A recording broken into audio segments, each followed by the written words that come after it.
चली, शफाफ चली, तहरीके इंसाफ चली। पानी का इशू जो है पूरे कराची का है। मैंने जब अपनी कैंपेन चल रही थी उस वक्त भी मैं जब यहाँ आया था तो मैंने कहा था 2.5 से 3 साल लगेंगे रिलीफ मिलने में। इमीडिएट रिलीफ ये है कि 1-2 टैंकर जो मस्जिद में, छोटी मस्जिद वगैरह में भिजवा देते हैं, वो है।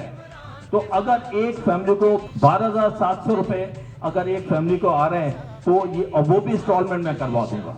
ये 6 करोड़ का जो है वो अगले 4 से 5 साल में, या जो भी 3 साल में, 4 साल में नॉमिनल वो खर्चा आएगा। तो अगर आप कहते हैं तो वो सही है। मेरा फंड नहीं है, मैं अपनी जाती तौर पे, अपनी पर्सनल पॉकेट से आप जो कहेंगे मैं देने को तैयार हूं। 5 लाख 10 लाख रुपए मैं आपको अपना कंट्रीब्यूशन 10 लाख रुपए का दे दूंगा आपकी तरफ से, वो मेरा पर्सनल कंट्रीब्यूशन होगा। तो ये मैं कर सकता हूं।